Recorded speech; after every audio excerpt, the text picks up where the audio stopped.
जिस मीडिया का 2 कौड़ी की औकात नहीं रही वो खान सर पे प्रश्न चिन्ह उठा रहे। मैं देखिए, मैं खान सर से पढ़ा तो नहीं हूँ, लेकिन जब जब मैंने देखा और वीडियोस देखी, हज़ारों बच्चों को सबसे, जहाँ पे एक तरफ हज़ारों की लाखों की फीस जाती है, वहाँ पे वो व्यक्ति गरीब बच्चों को फ्री में भी एजुकेशन देता है। जहाँ खान सर का एक इंटरव्यू किया गया तो खान सर ने ये बोला कि आप मेरे कोचिंग संस्थान ही बंद करा सकते हो, आप मेरे कोचिंग संस्थान बंद करा सकते हो, जो मैं शिक्षा देता हूँ उससे बंद नहीं करा सकते। अगर आप यहाँ नहीं करने दोगे मैं सड़कों पर पढ़ा लूँगा। ये होता है शिक्षक जो चाह रहा है कि गरीब बच्चे पढ़े और उन्हें ये डर नहीं है कि क्या होगा।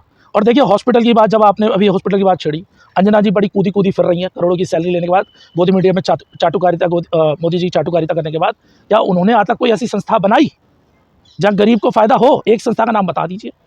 बस उठेंगी तो मोदी मोदी मोदी मोदी, सोएंगी तो मोदी मोदी। मुझे लगता है सपने में भी उनके मोदी जी चलते रहते हैं हर टाइम। आप सभी के दर्शकों, क्रांतिकारी जय भीम। और जब ये सवाल शिक्षक के ऊपर उठता है तो जो लोग उठाने वाले हैं, क्योंकि वो स्कूल में सही तरह पढ़ाई तो उन्होंने करी नहीं थी, उन्होंने तो चाटुकारिता करी थी। अगर वो शिक्षा को सही तरह से करते, पढ़ते, पढ़ाई लिखाई करते, तो उन्हें पता लगता है कि शिक्षक का महत्व क्या है। लेकिन सरकार की चाटुकारिता में इतने मस्त हो चुके हैं अब लोग कि उन्होंने शिक्षण जैसे संस्थानों पे भी प्रश्न चिन्ह उठाना शुरू कर दिया है। मैं एक सामाजिक कार्यकर्ता रहा, तो अगर कोई सामाजिक कार्यकर्ताओं पे प्रश्न चिन्ह उठाएगा मुझे दुख होगा, सीधी सी बात है, क्योंकि हर व्यक्ति तो गलत नहीं होता ना। लेकिन जब ये सवाल आए तो सबसे ज़्यादा टारगेट किन्हें किया गया? ये सवाल नहीं उठता क्या? खान सर पे सबसे ज़्यादा टारगेट किया गया। और वो खान सर जिन्होंने अपने क्षेत्र में गरीब बच्चों को शिक्षा कम से कम रुपयों में या फ्री में शिक्षा दी, जहाँ पर सरकार की जिम्मेदारी बनती थी शिक्षा को पहुँचाना, जब वो नहीं पहुँचा पाए तो ये लोग आगे बढ़कर आए। उन पर प्रश्न उठाना क्या सही है? सवाल तो ये बनता है ना। लेकिन नहीं, जब वो सवाल ये कर रहे हैं कि भाई एग्ज़ाम जो है वो लीक क्यों हो रहे हैं, सरकार तो अपना पैसा कमा के साइड हो जाती है। भाई हर एग्ज़ाम का 500-1000 रुपये रख लेते हैं, लाखों बच्चों से फीस आ जाती है, करोड़ों रुपया पैसा आ जाता है, एग्ज़ाम लीक करा दिया, सरकार के फंड में पैसा चला गया।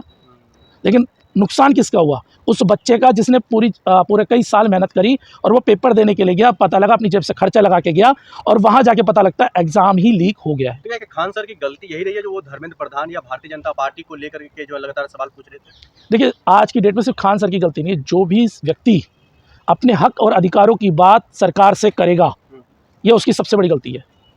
क्योंकि सरकार तानाशाही है और ये राजतंत्र चलाना चाहते, लोकतंत्र नहीं चाहते। आज का युवा ये नहीं कह रहा कि आप हमें पैसा दो, वो ये कह रहा है हमें अच्छी शिक्षा दे दो और उसके बाद अगर हम क्वालिफाई कर पाए तो हमें रोजगार दे दो। रोजगार का तो अधिकार इस देश के साधन संसाधनों पे इन युवाओं का अधिकार है या नहीं है? लेकिन सवाल तब बनता है जब सरकार उन्हें ना साधन देती ना संसाधन देती। उसके बाद एक युवा बड़ी मेहनत करके वहाँ तक जाता है और बाद में जाने के बाद जब उसका एग्ज़ाम लीक हो जाता है तो उसे दुख होता है। देखिए, ये जब सवाल उठा, खान सर ने और अन्य जो टीचरों ने सवाल उठाया, तो सबसे ज़्यादा किसका विरोध हुआ? गोदी मीडिया का। खुलकर होने लगा कि गोदी मीडिया। पहले जाके सड़क पे वो थोड़ा बहुत प्रदर्शन भी कर, जाके कवरेज कर लेते थे, लेकिन अभी हाल में देखा ना, जहाँ गए वहीं लताड़े गए और वहीं से भगाए गए। तो उनको ये लगा कि पहले तो हम मालिक बन गए थे, जो हम कहते थे वो सच होने लगा, सच होता था। लेकिन आज की स्थिति में क्या हुआ? आज की स्थिति में वो लोग अब हमारे विरोध में आ गए, तो अपने आप को बचाने के लिए उन्होंने मानहानि का दावा ठोक दिया है। लेकिन उन्हें प्रूफ भी तो करना पड़ेगा ना कोर्ट में। सिर्फ दावा ठोकने से क्या होता है? कोर्ट में जाएगा, केस जाएगा।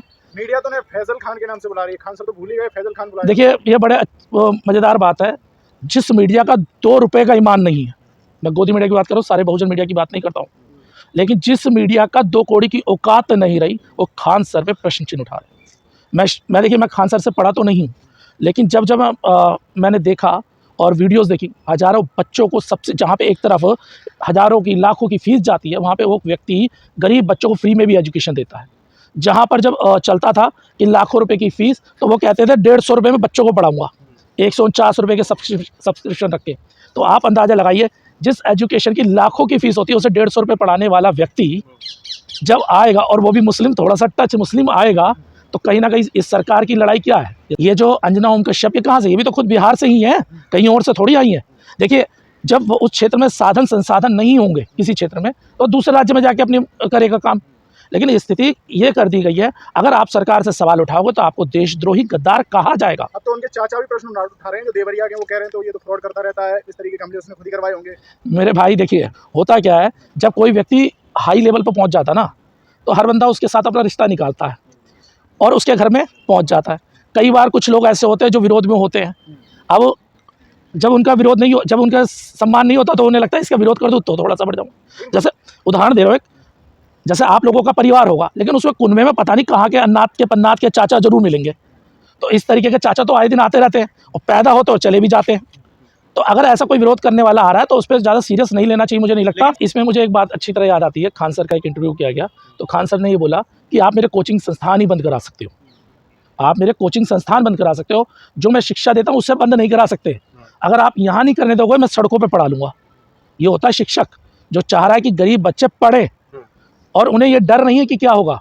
और देखिए हॉस्पिटल की बात, जब आपने अभी हॉस्पिटल की बात छेड़ी, अंजना जी बड़ी कूदी कूदी फिर रही हैं करोड़ों की सैलरी लेने के बाद, गोदी मीडिया में चाटुकारिता, मोदी जी चाटुकारिता करने के बाद, क्या उन्होंने आज तक कोई ऐसी संस्था बनाई जहाँ गरीब को फ़ायदा हो? एक संस्था का नाम बता दीजिए। बस उठेंगी तो मोदी मोदी मोदी मोदी, सोएंगी तो मोदी मोदी। मुझे लगता है सपने में भी उनके मोदी जी चलते रहते हैं हर टाइम।